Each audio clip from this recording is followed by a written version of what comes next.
ವಾರ್ತೆಗಳಿಗೆ ಸ್ವಾಗತ. ನಾನು ರಮ್ಯಾ ಸತೀಶ್. ಇಂದಿನ ಮುಖ್ಯಾಂಶಗಳು: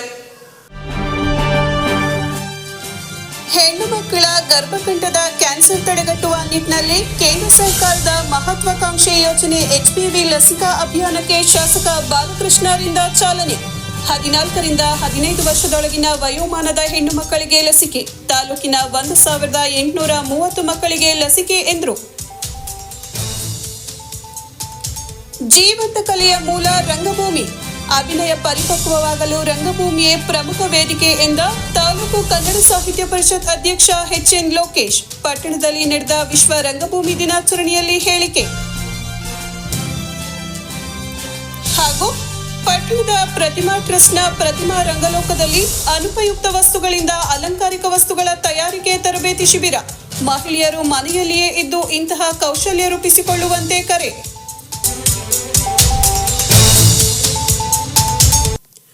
ಮಹಿಳೆಯರ ಗರ್ಭಕಂಠದ ಕ್ಯಾನ್ಸರ್ ತಡೆಗಟ್ಟುವ ನಿಟ್ಟಿನಲ್ಲಿ ಕೇಂದ್ರ ಸರ್ಕಾರದ ಮಹತ್ವಾಕಾಂಕ್ಷೆ ಯೋಜನೆಯಡಿಯಲ್ಲಿನ ಸಾರ್ವಜನಿಕ ಆರೋಗ್ಯದ ಪಯಣದಲ್ಲಿ ಲಸಿಕಾ ಅಭಿಯಾನ ಒಂದು ಮಹತ್ವದ ಮೈಲಿಗಲ್ಲಾಗಿದೆ ಎಂದು ಶಾಸಕ CN ಬಾಲಕೃಷ್ಣ ಅಭಿಪ್ರಾಯಪಟ್ಟರು.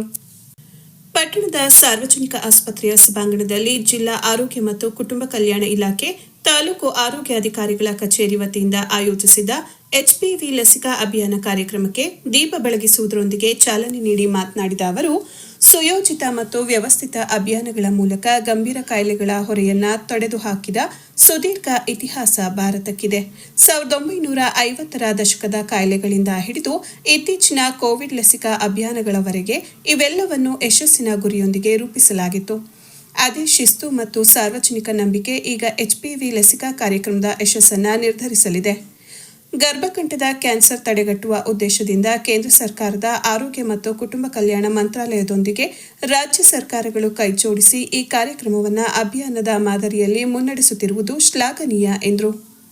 ತಾಲೂಕಿನಾದ್ಯಂತ 14 ವರ್ಷ ತುಂಬಿದ 15 ವರ್ಷದೊಳಗಿನ ಎಲ್ಲ ಹೆಣ್ಣು ಮಕ್ಕಳಿಗೆ ಗರ್ಭಕಂಠದ ಕ್ಯಾನ್ಸರ್ ಬಾರದಂತೆ ತಡೆಗಟ್ಟಲು ಲಸಿಕಾ ಅಭಿಯಾನ ಕಾರ್ಯಕ್ರಮವನ್ನು ಪ್ರಾರಂಭಿಸಲಾಗಿದ್ದು, ಈ ಸಂಬಂಧವಾಗಿ ಅರ್ಹ ಹೆಣ್ಣು ಮಕ್ಕಳ ತಂದೆ ತಾಯಿಯವರಿಗೆ ಸದರಿ ಲಸಿಕೆಯ ಕುರಿತು ಅರಿವು ಮೂಡಿಸುವ ಕಾರ್ಯಕ್ರಮವನ್ನು ರೂಪಿಸಿಕೊಂಡು ಶಿಕ್ಷಣ ಇಲಾಖೆಯ ಸಹಕಾರದೊಂದಿಗೆ ಎಲ್ಲ ಪ್ರಾಥಮಿಕ ಆರೋಗ್ಯ ಕೇಂದ್ರ, ಸಮುದಾಯ ಆರೋಗ್ಯ ಕೇಂದ್ರ ಹಾಗೂ ಸಾರ್ವಜನಿಕ ಆಸ್ಪತ್ರೆಗಳಿಗೆ ಮಕ್ಕಳನ್ನು ಕರೆಯಿಸಿ ಸುರಕ್ಷಿತವಾಗಿ ಲಸಿಕೆ ನೀಡಬೇಕು.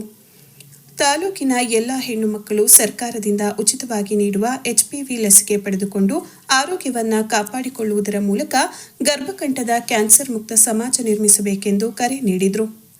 ಖಾಸಗಿ ಮಾರುಕಟ್ಟೆಯಲ್ಲಿ 5,000ಕ್ಕೆ ಮಾರಾಟವಾಗುವ ಈ ಲಸಿಕೆಯನ್ನು ಸರ್ಕಾರ ಉಚಿತವಾಗಿ ನೀಡುತ್ತಿದೆ. ಅರ್ಹ ಹೆಣ್ಣು ಮಕ್ಕಳು ಲಸಿಕೆ ಹಾಕಿಸಿಕೊಂಡು ಕ್ಯಾನ್ಸರ್ ಬಾರದಂತೆ ರಕ್ಷಣೆ ಪಡೆಯಬಹುದು. HPV ಲಸಿಕೆಯ ಕುರಿತು ಕೆಲವು ಸಾಮಾಜಿಕ ಜಾಲತಾಣಗಳಲ್ಲಿ ಅಪಪ್ರಚಾರ ನಡೆಸಲಾಗುತ್ತಿದೆ. ವದಂತಿಯನ್ನ ನಂಬಿ ಲಸಿಕೆ ಹಾಕಿಸಿಕೊಳ್ಳದೆ ಇರಬಾರದು ಎಂದು ಶಾಸಕ CN ಬಾಲಕೃಷ್ಣ ಮನವಿ ಮಾಡಿದರು. ಧನ ಸರ್ಕಾರ ಒಳ್ಳೆಯ ಒಂದು ಸದುದ್ದೇಶವನ್ನು ಇಟ್ಕೊಂಡು ಇಂಥ ಒಂದು ವ್ಯಾಕ್ಸಿನೇಷನ್ ಕೊಡಿಸ್ತಕ್ಕಂಥದಕ್ಕೆ ಅವಕಾಶವನ್ನು ಮಾಡಿದೆ. ಈಗಾಗಲೇ ಮಾನ್ಯ ಸುಧಾಮೂರ್ತಿಯವರ ಬಗ್ಗೆ ಕೂಡ ಮಾತಾಡಿದರು, ಮಂಜುನಾಥ್ ಅವ್ರ ಬಗ್ಗೆ ಮಾತಾಡಿದರು. ಅವರು ಕೂಡ ಹೆಲ್ತ್ ಕಮಿಟಿನಲ್ಲಿ ಒನ್ ಆಫ್ ದಿ ಮೆಂಬರ್ ಇದ್ದಾರೆ. ನಮ್ಮ ಬ್ರದರ್ ಇಲ್ಲಿ ಸೆಂಟ್ರಲ್ ಹೆಲ್ತ್ ಕಮಿಟಿನಲ್ಲಿ ಒಬ್ಬರು ಮೆಂಬರ್ ಇದ್ದಾರೆ. ಅವರಿರ್ತಕ್ಕಂಥ ಅನುಭವಗಳನ್ನು ರಾಷ್ಟ್ರ ಮಟ್ಟದಲ್ಲೂ ಕೂಡ ಸಂಸತ್ನಲ್ಲಿ ಇವತ್ತು ಎಳೆಯಾಗಿ ಬಿಚ್ಚಿಡುವಂಥ ಕೆಲಸನ ಮಾಡಿದ್ದಾರೆ. ಇವತ್ತು ಟ್ರಾಮಾ ಸೆಂಟರ್ ಬಹುಶಃ ನಿಮಾನ್ಸು ಇಡೀ ನಮ್ಮ ದಕ್ಷಿಣ ಭಾರತದ 4-5 ರಾಜ್ಯಗಳಲ್ಲಿ ಒಂದೇ ನಿಮಾನ್ಸ್ ಇರೋದು. ಅದಕ್ಕೆ 500 ಬೆಡ್ ಇವತ್ತು ಹಾಸ್ಪಿಟ್ಲು ಇವತ್ತು ಹೆಚ್ಚುವರಿ ಸ್ಯಾಂಕ್ಷನ್ ಆಯಿತು, 500 ಆಯಿತು. ಈ ವ್ಯಾಕ್ಸಿನೇಷನ್ ಉದ್ದೇಶನ ನಮ್ಮ ಯುವರಾಜ್ ಅವರು ಎಲ್ಲ ವಿಚಾರಗಳು ತಿಳಿಸಿದ್ದಾರೆ. ನಮ್ಮಲ್ಲಿ ಏನಾಗಿದೆ, ಹೆಣ್ಮಕ್ಳಲ್ಲಿ ಹಿಂಜರಿಕೆ, ಒಂದು ಸಂಕೋಚದ ಮನೋಭಾವನೆಯಿಂದ ಈ ಒಂದು ಗರ್ಭಕಂಠದ ಕ್ಯಾನ್ಸರ್ಗಳು ಹೆಚ್ಚು ಉಲ್ಬಣ ಆಗ್ತಕ್ಕಂಥ ಒಂದು ಸನ್ನಿವೇಶಗಳನ್ನು ನಾವು ನೋಡಿದ್ವಿ. ಅದನ್ನು ಮನಗಂಡು ತಜ್ಞ ವಿಜ್ಞಾನಿಗಳು, ಮೆಡಿಕಲ್ಗೆ ಸಂಬಂಧಪಟ್ಟ ವಿಜ್ಞಾನಿಗಳು ಸಂಶೋಧನೆ ಮಾಡಿ, ರಿಸರ್ಚ್ ಮಾಡಿ ಈ ಮುಂದಿನ ಒಂದು ಜನ್ರೇಷನ್ಗೆ ಪೂರಕವಾದಂಥ ಒಂದು ರೀತಿಯಲ್ಲಿ ಒಂದು ಅವಕಾಶವನ್ನು ಮಾಡಿಕೊಂಡಿದ್ದಾರೆ. ಈ ಸಂದರ್ಭ ಕೇಂದ್ರ ಸರ್ಕಾರಕ್ಕೂ ಕೂಡ ನಾನು ವಿಶೇಷವಾಗಿ ನಾನು ಅಭಿನಂದನೆಗಳನ್ನು ಕೂಡ ಸಲ್ಲಿಸಲಿಕ್ಕೆ ಬಯಸ್ತಾ ಇದ್ದೇನೆ. ಈಗಾಗಲೇ ನನ್ನ ಮಗಳು ಕೂಡ ಈ ವ್ಯಾಕ್ಸಿನೇಷನನ್ನು ಪಡ್ಕೊಂಡಿದ್ದಾರೆ. ಇದರಿಗೆ ಒಂದು ದಿವಸ 4 ರೂಪಾಯಿ ತಗೋಬೇಕು. ಇದು ಪ್ರೈವೇಟ್ ನರ್ಸಿಂಗ್ ಹೋಮ್ಗಳಲ್ಲೂ ನಿಮ್ಮ ಮೆಡಿಕಲ್ ಸ್ಟೋರಲ್ಲೋ ಈ ಒಂದು ವ್ಯಾಕ್ಸಿನೇಷನ್ಗೆ 4,500 ರೂಪಾಯಿ ತಗೋಬೇಕು. ಇಲ್ಲಿ 4,800 ರೂಪಾಯಿ. ಇಲ್ಲಿ ಉಚಿತವಾಗಿ ಸೇವೆ ಸಿಗೋದಕ್ಕೆ ಇವತ್ತು ನಾವು ಚಾಲನೆಯನ್ನು ನೀಡ್ತಾ ಇದ್ದೇವೆ. ಇದು 14 ವಯೋಮಿತಿಯಿಂದ ಮೇಲ್ಪಟ್ಟಂಥ ಹೆಣ್ಮಕ್ಳು ಪಡ್ಕೊಳ್ತಕ್ಕಂಥ ವಿಚಾರ. ಇದು ಯಾವುದೇ ರೀತಿ ಸೈಡ್ ಎಫೆಕ್ಟ್ ಇಲ್ಲ ಅನ್ನೋದು ಕೂಡ ಮಾಹಿತಿ ಇದೆ. ಏಕೆಂದರೆ ಒಂದು ಗೌರ್ಮೆಂಟ್ ಆಫ್ ಇಂಡಿಯಾ ಆಗಲಿ ಗೌರ್ಮೆಂಟ್ ಆಫ್ ಕರ್ನಾಟಕ ಆಗಲಿ ಇದನ್ನು ಡಿಸಿಷನ್ ತಗೋಬೇಕು ಅಂದಾಗ 16 ಟೇಬಲ್ಗಳಲ್ಲಿ ಚರ್ಚೆ ಮಾಡಿ ರಿಸರ್ಚ್ ಮಾಡಿ ಸಮಾಲೋಚನೆ ಮಾಡಿ ಆಗುವಂಥ ಒಂದು ಕಾರ್ಯಕ್ರಮವಾಗಿದೆ. ಇತ್ತೀಚಿನ ದಿನಗಳಲ್ಲಿ ಹೆಣ್ಣುಮಕ್ಕಳಲ್ಲಿ ಇದರ ಸಂಖ್ಯೆ ಸರ್ಕಾರಿ ಸಾರ್ವಜನಿಕ ಆಸ್ಪತ್ರೆಯ ಆಡಳಿತ ವೈದ್ಯಾಧಿಕಾರಿ ಡಾಕ್ಟರ್ UR ಯುವರಾಜ್ ಮಾತನಾಡಿ, ಗರ್ಭಕಂಠದ ಕ್ಯಾನ್ಸರ್ ತಡೆಗಟ್ಟಲು ತಾಲೂಕಿನಲ್ಲಿ HPV ಲಸಿಕಾಕರಣ ಕಾರ್ಯಕ್ರಮ ಕೈಗೊಳ್ಳಲಾಗಿದೆ.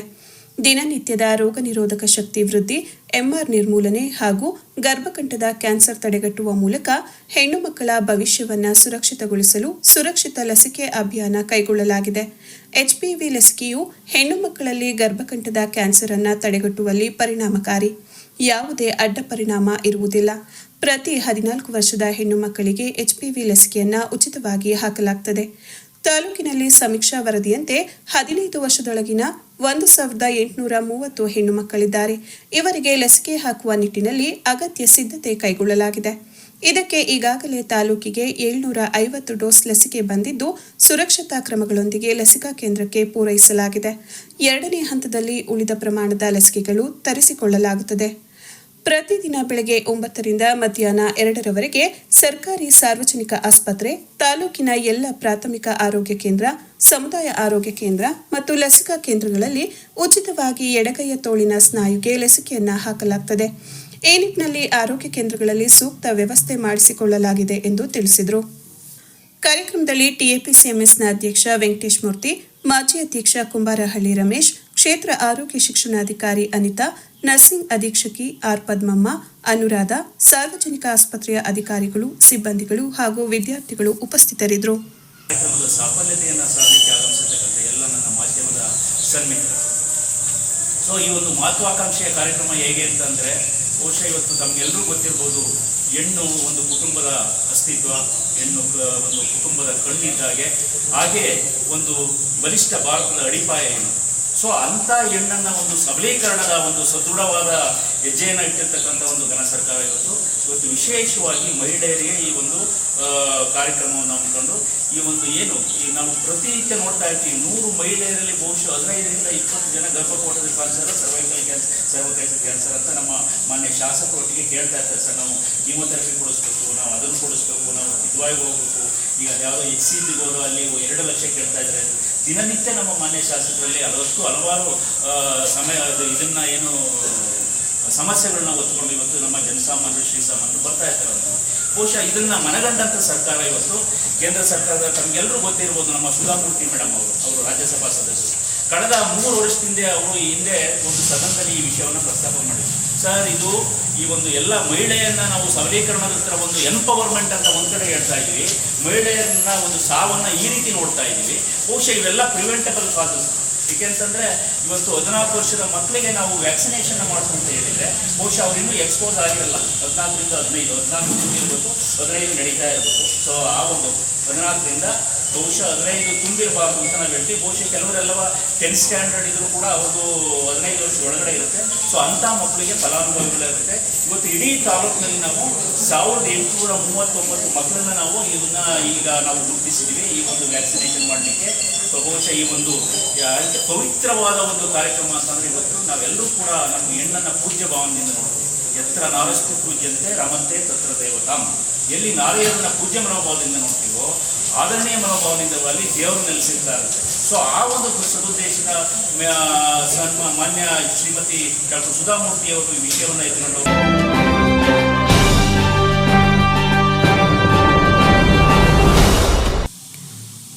ನಾಟಕ ರಂಗಭೂಮಿಯಲ್ಲಿಯೇ ನಿಜವಾದ ಮತ್ತು ಜೀವಂತ ಕಲೆ ಅಡಗಿದ್ದು, ಅದನ್ನು ಉಳಿಸಿ ಬೆಳೆಸುವ ಕೆಲಸ ಎಲ್ಲೆಡೆ ನಡೆಯಬೇಕಿದೆ ಎಂದು ಕನ್ನಡ ಸಾಹಿತ್ಯ ಪರಿಷತ್ನ ತಾಲೂಕು ಅಧ್ಯಕ್ಷ ಹಡೇನಹಳ್ಳಿ ಲೋಕೇಶ್ ತಿಳಿಸಿದರು.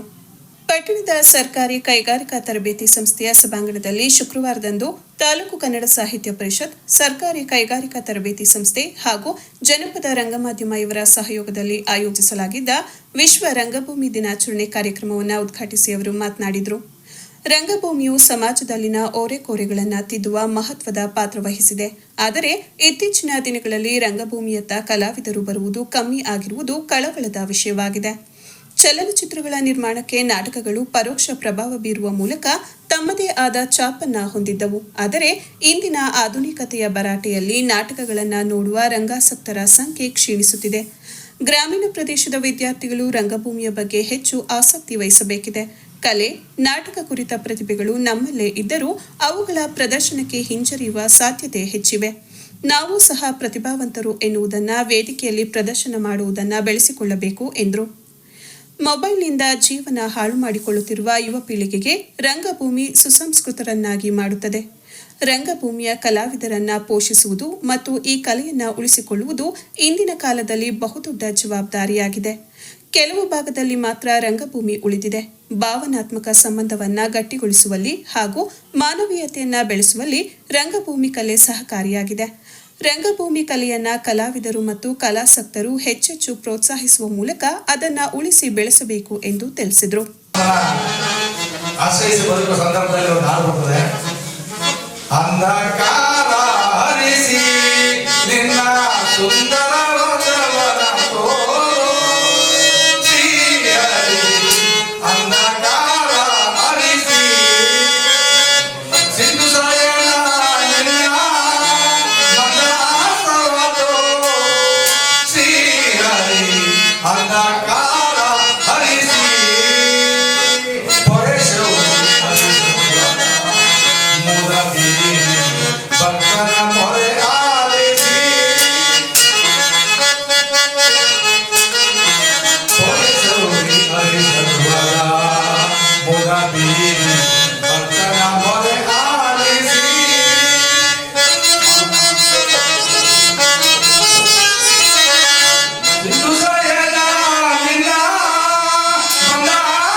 ಕರ್ನಾಟಕ ಬಯಲಾಟ ಅಕಾಡೆಮಿಯ ಸದಸ್ಯ ಡಾಕ್ಟರ್ ಚಂದ್ರು ಕಾಳಿನಹಳ್ಳಿ ಉಪನ್ಯಾಸ ನೀಡಿ, ಆಧುನಿಕ ತಂತ್ರಜ್ಞಾನದ ಮೇಲಿನ ಅತಿಯಾದ ಅವಲಂಬನೆಯಿಂದಾಗಿ ನಾಟಕಗಳು ಸಿನಿಮಾದಂತೆಯೇ ಆಗುತ್ತಿವೆ. ಇದು ದುರಂತ. ನಾಟಕಗಳು ರಂಗಪ್ರಯೋಗಗಳಾಗಿಯೇ ಉಳಿಯಬೇಕು. ಚಲನಚಿತ್ರದಲ್ಲಿ ದೃಶ್ಯ ಮತ್ತು ನಟನೆಯಲ್ಲಿ ಏನಾದರೂ ಲೋಪದೋಷಗಳಾದಲ್ಲಿ ಅದನ್ನು ಸರಿಪಡಿಸಿಕೊಳ್ಳುವ ಅವಕಾಶ ಇರುತ್ತದೆ. ಆದರೆ ರಂಗಭೂಮಿ ಪ್ರದರ್ಶನದಲ್ಲಿ ತಿದ್ದುಪಡಿಗೆ ಹಾಗೂ ತಿರುಚಲು ಯಾವುದೇ ಅವಕಾಶ ಇರುವುದಿಲ್ಲ ಎಂದರು. ಒಂದು ಕಾಲದಲ್ಲಿ ರಂಗಭೂಮಿಯು ಕೇವಲ ಕೆಲವರ ಸ್ವತ್ತಾಗಿತ್ತು. ಆದರೆ ಇಂದು ಮಹಿಳಾ ಪಾತ್ರಧಾರಿಗಳು ಸೇರಿದಂತೆ ವಿವಿಧ ಕ್ಷೇತ್ರದ ರಂಗಾಸಕ್ತರಿಂದ ರಂಗಭೂಮಿ ಪ್ರಯೋಗಗಳು ನಡೆಯುತ್ತಿರುವುದು ಹೆಮ್ಮೆಯ ಸಂಗತಿ. ಈ ವಿನೂತನ ಪರಂಪರೆ ಮುಂದುವರಿಯಬೇಕಿದೆ ಎಂದರು. ಕಾರ್ಯಕ್ರಮದಲ್ಲಿ ರಂಗ ನಿರ್ದೇಶಕ ರಂಗಸ್ವಾಮಿ ಶೆಟ್ಟಿ, ರಂಗಕರ್ಮಿಗಳಾದ ಡಾಕ್ಟರ್ ದೇವಯ್ಯ, ಜಿಎಸ್ ಶಿವಶಂಕರಪ್ಪ, ರಂಗಭೂಮಿ ಕಲಾವಿದರಾದ ನೇತ್ರಾ ನವೀನ್, ಜಿಎನ್ ಯಶಸ್ವಿನಿ, ಎಎಸ್ ಮಮತಾ ಇವರುಗಳನ್ನು ರಂಗಗೌರವ ಪುರಸ್ಕಾರ ನೀಡಿ ಗೌರವಿಸಲಾಯಿತು. ಸರ್ಕಾರಿ ಕೈಗಾರಿಕಾ ತರಬೇತಿ ಸಂಸ್ಥೆಯ ಪ್ರಾಂಶುಪಾಲರಾದ ಅರುಣ್ ಕುಮಾರ್, ತಾಲೂಕು ಕನ್ನಡ ಸಾಹಿತ್ಯ ಪರಿಷತ್ನ ಸಂಘಟನಾ ಕಾರ್ಯದರ್ಶಿ ಜಬಿಯುಲ್ಲಾ ಬೇಗ್, ಖಜಾಂಚಿ ಮುಳ್ಕೆರೆ ಪ್ರಕಾಶ್, ಕಾರ್ಯದರ್ಶಿ ದಿಂಡಗೂರು ಗೋವಿಂದರಾಜ್, ಮಹಿಳಾ ಸದಸ್ಯರಾದ ಯಶೋಧಾ ಜೈನ್, ಮಮತಾ ಸೇರಿದಂತೆ ಕೈಗಾರಿಕಾ ತರಬೇತಿ ಸಂಸ್ಥೆಯ ಶಿಕ್ಷಕ ವರ್ಗ ಹಾಗೂ ವಿದ್ಯಾರ್ಥಿಗಳು ಉಪಸ್ಥಿತರಿದ್ದರು. ಅವರು ಒಂದು ಹೇಳಿಕೆಯನ್ನು ಕೊಡ್ತಾರೆ. ಈ ವರ್ಷದ ಹೇಳಿಕೆಯನ್ನು ಕೊಟ್ಟಿರ್ತಕ್ಕಂಥವರು ಅಮೇರಿಕದ ವಿಲಿಯಂ ಡೆಪೋ. ಈತ ಮುಂದ ರಂಗಭೂಮಿಯ ಕಲಾವಿದ. ಅವನು ಕೂಡ ಮಾಹಿತಿಗಾಗಿ ಎಎಇ ಬಳಸ್ತಾನೆ. ಕೈಗಾರಿಕಾ ವಿದ್ಯಾರ್ಥಿಗಳಿಗೆ ಎಎಇ ಅಂದ್ರೆ ಗೊತ್ತಿರ್ತದೆ. ಏನು ಎ ಅಂದರೆ ಆರ್ಟಿಫಿಷಿಯಲ್ ಇಂಟೆಲಿಜೆನ್ಸ್. ಯಾವುದು ಇವತ್ತು ಮನುಷ್ಯನ ಸರ್ವನಾಶಕ್ಕೆ ಕಾರಣ ಆಗ್ತಾ ಇದೆಯೋ, ಯಾವುದು ವಿನಾಶವನ್ನು ಉಂಟು ಮಾಡ್ತಾ ಇದೆ ಅದನ್ನು ಕೂಡ ಬಳಸ್ತಾನ ಅವನು. ಅದೆಲ್ಲ ಅತಿರೇಕದ ಅಪಾಯಗಳ ಬಗ್ಗೆ ಮಾತಾಡ್ತಾ ಈ ಕುರುಡುತನ ಬೇಡ, ಆಧುನಿಕ ಸಾಧನೆಗಳು ಮಾನವ ಸಂಬಂಧ ಬದಲು ಮಾಡ್ತಾ ಇದ್ದಾವೆ, ಆಧುನಿಕ ಅವಕಾಶಗಳ ತೆರೆದಿದೆ, ಅಪಾಯದ ಬಗ್ಗೆ ಎಚ್ಚರ ಇರಬೇಕು ಅಂತ ಅನ್ನುವ ಹೇಳಿಕೆಯನ್ನ ಈ ವರ್ಷದ ವಿಶ್ವ ರಂಗಭೂಮಿಯ ದಿನ ಕೊಟ್ಟಿರ್ತಕ್ಕಂಥ ಹೇಳಿಕೆ ಇದೆ. ಅದನ್ನು ನಾವು ಸಮಾಜ ಜೀವಿಗಳು, ನಾನು ಯಾರು ಎಂಬುದಕ್ಕೆ ಉತ್ತರ ಕಂಡುಕೊಳ್ಳಬೇಕಾಗಿದೆ. ಈಗ ಇರ್ತಕ್ಕಂಥ ಪ್ರಶ್ನೆ ಅದೇ, ನಾನು ಯಾರು, ನಾನು ಯಾರು ಅಂತಕ್ಕಂಥದ್ದು. ರಂಗಭೂಮಿ ಇದ್ದು ಹೇಗಿತ್ತು, ಈಗ ಹೇಗಿದೆ ಅಂತಕ್ಕಂಥದ್ದನ್ನ ಇವು ಕಣ್ಣಲ್ಲಿ ಹೋಗ್ತಾ ಇದ್ವಿ. ನಮ್ಮ ಇಲ್ಲಿ ರಂಗಭೂಮಿ ಕಲಾವಿದರಿದ್ದಾರೆ. ನಾವು ರಂಗಭೂಮಿ ಕಲಾವಿದ ಅಂತ ಅನ್ನಿಸ್ಕೋಬೇಕಾದ್ರೆ 15 ವರ್ಷ 20 ವರ್ಷ ತಲುಪಿತು. ಇವು ಏನಿಲ್ಲ, ಒಂದೇ ಒಂದು ಕುರುಕ್ಷೇತ್ರ ನಾಟಕದಲ್ಲಿ ಸನ್ಮಾನಕ್ಕೆ ಪಾತ್ರರಾಯಿತು.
ಗುರುಕುಲಕಾಂತ ಸ್ವರೂಪನೇ, ನಿನ್ನ ಅಪರಾಧಗಳು ಏನೆಂದು ಕೇಳಿದೆಯಾ? ಏನಂತ ಹೇಳಿದೆಯೋ? ನಿನ್ನ ಅಪರಾಧಗಳು ಅಗಣ್ಯ. ರಾಜಸೂಯ ಯಾಗದಲ್ಲಿ ಪಾಂಡವರ ಸಂಪತ್ತನ್ನು ನೋಡಿ ಕರುಣಿದ ನೀನು ಈ ನೀಚ ಶಕುನಿಯ ಸಲಹೆಯಂತೆ ಯುಧಿಷ್ಠಿರನನ್ನು ಕಪಟ ದ್ಯೂತ ಕಳೆದುದನ್ನು ಮರೆತೆಯಾ? ಸಹೋದರನ ಪತ್ನಿಯನ್ನು ತುಂಬಿದ ರಾಜಸಭೆಗೆ ಎತ್ತರಿಸಿ ನೀನು ಮಾಡಿದ ವಾಚ್ಯ ಅಪರಾಧಗಳು ಪ್ರಳಯ ಕಾಲದ ಧೂಮಕೇತುವಿನಂತೆ ನಿನ್ನ ನೀಚ ಸ್ಮೃತಿಯನ್ನು ಹಿಂಬಾಲಿಸುವುದೆಂಬುದನ್ನು ಮರೆಯಬೇಡ. ವಾರಣಾವತದ ಅರಗಿನ ಮನೆ, ಏಕಚಕ್ರ ನಗರದಲ್ಲಿ ಕುಂತಿಗಾದ ಬಂದ ವಿಷಪ್ರಾಶ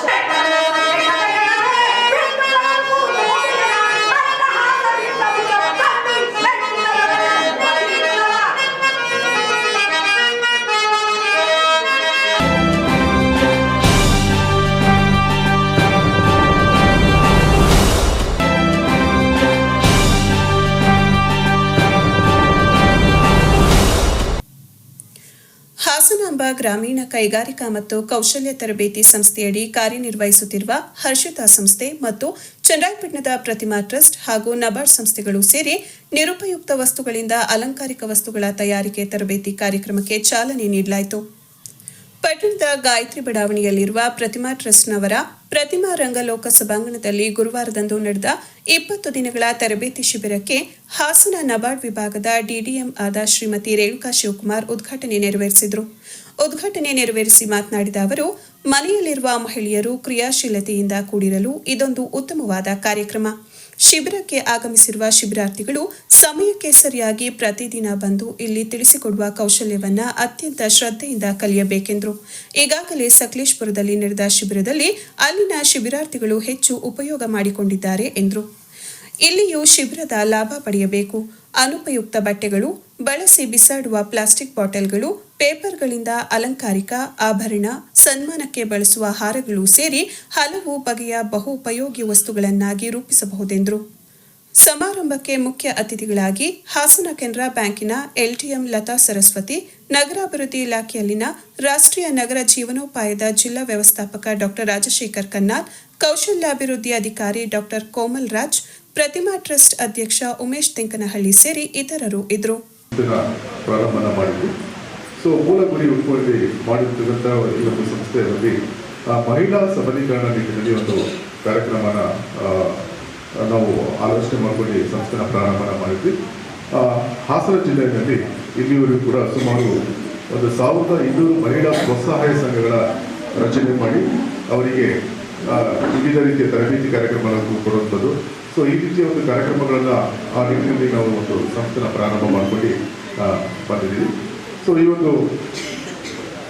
ಒಂದು ಕಾರ್ಯಕ್ರಮ ಏನು ನಿಮಗೆ ನಿರುಪಯುಕ್ತ ವಸ್ತುಗಳ ಗೃಹಾಲಂಕಾರಿಕ ವಸ್ತುಗಳನ್ನು ತಯಾರು ಮಾಡಲು ಒಂದು ಕಾರ್ಯಕ್ರಮವನ್ನು ನಾವು ನಬಾರ್ಡ್ ಇವರ ಸಹಕಾರದೊಂದಿಗೆ ಹಾಸನ ಜಿಲ್ಲೆಯಲ್ಲಿ ಸುಮಾರು 90 ಜನ ಮಹಿಳೆಯರಿಗೆ ಒಂದು ತರಬೇತಿ ಕಾರ್ಯಕ್ರಮವನ್ನು ನಾವು ಆಯೋಜನೆ ಮಾಡಿದ್ವಿ. ಈ ಒಂದು ಕಾರ್ಯಕ್ರಮನ 3 ಅದನ್ನು ಉದ್ಘಾಟನೆ ಮಾಡ್ತೀವಿ. ಪ್ಲಾಂಟು ಇಲ್ಲ, ಈ ಕಾರ್ಯಕ್ರಮ ಯಾವ ರೀತಿ ಉದ್ಘಾಟನೆ ಆಗುತ್ತೆ ಅನ್ನೋ ಕುತೂಹಲ ನನಗಿತ್ತು. ಆದರೆ ಈ ಥರ ಉದ್ಘಾಟನೆ ಎಲ್ಲೂ ಆಗಿರ್ಲಿಕ್ಕಿಲ್ಲ. ಇದು ಒಂದು ನವನವೀನ ಅಂತ ಹೇಳ್ಕೊಂಡಿದ್ದನ್ನ ತುಂಬ ಒಳ್ಳೆಯ ರೀತಿಯಿಂದ ನಾವು ಉದ್ಘಾಟನೆ ಮಾಡ್ತಿದ್ದೀವಿ ಸರ್. ಈ ಚಾನ್ಸ್ ನನಗೆ ಕೊಟ್ಟಿದ್ದಕ್ಕೆ ತುಂಬ thank you so much sir. ಮತ್ತು ಇದು ಒಂದು ಒಳ್ಳೆ ಮಾಸ್ಟರ್ ಪೀಸ್, ಇದು ತುಂಬ ಚೆನ್ನಾಗಿದೆ. ಈಗ ಇನ್ನು ಮುಂದಿನ 20 ದಿವಸ ಏನಿದೆ, ತಾವು ಯಾರೆಲ್ಲ ಈ ಶಿಬಿರಕ್ಕೆ ಜಾಯಿನ್ ಆಗ್ತಾ ಇದ್ದೀರಾ, ನನ್ನಲ್ಲಿ ಏನು ಒಂದು ಮನವಿ ನಿಮ್ಮ ಕಡೆ ಅಂದರೆ, ದಯವಿಟ್ಟು ಈ ಪ್ರೋಗ್ರಾಮ್ನ ಟೈಮಿಗೆ ಕರೆಕ್ಟಾಗಿ ಬನ್ನಿ ಮತ್ತು ಈ ಪ್ರೋಗ್ರಾಮ್ನ ಸದುಪಯೋಗ ಪಡಿಸ್ಕೊಳ್ಳಿ. ಯಾಕಂದರೆ ಈಗಾಗಲೇ ಸಕಲೇಶ್ಪುರದಲ್ಲಿ ಪ್ರೋಗ್ರಾಮು ಮುಗಿಸಿದ್ದಾರೆ. ಈ ಒಂದು 20 ದಿವಸದಲ್ಲಿ ಅವ್ರು ಏನೆಲ್ಲ ಕಲಿಸ್ಕೊಟ್ಟಿದ್ದಾರೆ ಅಂದರೆ ನಿಮ್ಗೆ ಈಗಾಗಲೇ ಫೋಟೋಸು ಶೇರ್ ಮಾಡಿರ್ಬೋದು ಅಂತ ಅಂದ್ಕೊಂಡಿದ್ದೀನಿ. ಇವೆಲ್ಲ ನಿರುಪಯುಕ್ತ ವಸ್ತುಗಳಾಯಿತು. ಈಗ ನಾವು ಹಳೆ ಬಟ್ಟೆಗಳನ್ನ ನಾವು ವೇಸ್ಟ್ ಅಂತ ಬಿಸಾಕ್ತೀವಿ. ಆ ಬಟ್ಟೆಗಳನ್ನೂ ಒಳ್ಳೆ ಆಭರಣಗಳನ್ನ ಮಾಡಿದ್ದಾರೆ ಅವರು. ಸೊ ಈ ಥರ ಇದು ಸ್ಟೈಫಂಡ್ ಕೊಟ್ಟು ಮಾಡ್ತಾ ಇದ್ದಾರೆ ಅಂದರೆ ಅದು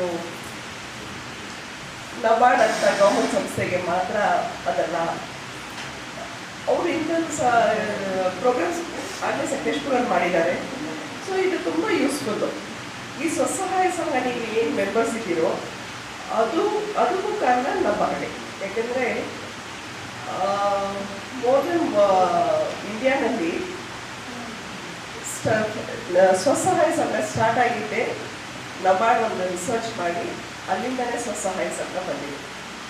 ಸೊ ಇವತ್ತಿನ ರೇಟಲ್ಲಿ ಸ್ವಸಹಾಯ ಸಂಘಕ್ಕೆ ಇಡೀ ಭಾರತದಲ್ಲಿ ಎಷ್ಟು ಇರ್ಬೋದು ಹೇಳಿ, ಎಷ್ಟು ಕೋಟಿ ಇರ್ಬೋದು ಅವ್ರಿಗೆ ಎಕ್ಸ್ಪೋಜರ್ ಹೇಳಿ. ಅದು ಸೌತ್ ಇಂಡಿಯಾದಲ್ಲಿ ಸ್ವಸಹಾಯ ಸಂಘ ತುಂಬ ಒಂದು ಫೇಮಸ್ ಆಗಿರೋ ಒಂದು successful loan component of any bank balance sheet. So ಇವರು ಹುಡುಗಿ ಸಮಾಜಕ್ಕೆ ಏನು ಮಾಡಬೇಕು ಅಂತ ಇಂಥ ಒಂದು ಕಾರ್ಯಕ್ರಮನ ಇದು ಮಾಡಿ ಅದ್ರ ಜೊತೆ ಕೊನೆಯಲ್ಲಿ ಮತ್ತೊಂದು ಮುಖ್ಯಾಂಶಗಳು. ಹೆಣ್ಣು ಮಕ್ಕಳ ಗರ್ಭಕಂಠದ ಕ್ಯಾನ್ಸರ್ ತಡೆಗಟ್ಟುವ ನಿಟ್ಟಿನಲ್ಲಿ ಕೇಂದ್ರ ಸರ್ಕಾರದ ಮಹತ್ವಾಕಾಂಕ್ಷೆ ಯೋಜನೆ HPV ಲಸಿಕಾ ಅಭಿಯಾನಕ್ಕೆ ಶಾಸಕ ಬಾಲಕೃಷ್ಣರಿಂದ ಚಾಲನೆ. 14 ರಿಂದ 15 ವರ್ಷದೊಳಗಿನ ವಯೋಮಾನದ ಹೆಣ್ಣು ಮಕ್ಕಳಿಗೆ ಲಸಿಕೆ. ತಾಲೂಕಿನ 1830 ಮಕ್ಕಳಿಗೆ ಲಸಿಕೆ ಎಂದರು. ಜೀವಂತ ಕಲೆಯ ಮೂಲ ರಂಗಭೂಮಿ. ಅಭಿನಯ ಪರಿಪಕ್ವವಾಗಲು ರಂಗಭೂಮಿಯೇ ಪ್ರಮುಖ ವೇದಿಕೆ ಎಂದ ತಾಲೂಕು ಕನ್ನಡ ಸಾಹಿತ್ಯ ಪರಿಷತ್ ಅಧ್ಯಕ್ಷ HN ಲೋಕೇಶ್. ಪಟ್ಟಣದಲ್ಲಿ ನಡೆದ ವಿಶ್ವ ರಂಗಭೂಮಿ ದಿನಾಚರಣೆಯಲ್ಲಿ ಹೇಳಿಕೆ. ಹಾಗೂ ಪಟ್ಟಣದ ಪ್ರತಿಮಾ ಟ್ರಸ್ಟ್ನ ಪ್ರತಿಮಾ ರಂಗಲೋಕದಲ್ಲಿ ಅನುಪಯುಕ್ತ ವಸ್ತುಗಳಿಂದ ಅಲಂಕಾರಿಕ ವಸ್ತುಗಳ ತಯಾರಿಕೆ ತರಬೇತಿ ಶಿಬಿರ. ಮಹಿಳೆಯರು ಮನೆಯಲ್ಲಿಯೇ ಇದ್ದು ಇಂತಹ ಕೌಶಲ್ಯ ರೂಪಿಸಿಕೊಳ್ಳುವಂತೆ ಕರೆ. ಇದರೊಂದಿಗೆ ವಾರ್ತಾ ಪ್ರಸಾರ ಮುಕ್ತಾಯವಾಯಿತು. ಮತ್ತೆ ನಿಮ್ಮ ಭೇಟಿ ಮುಂದಿನ ಚೀಫ್ ವಾರ್ತೆಯಲ್ಲಿ. ನಮಸ್ಕಾರ.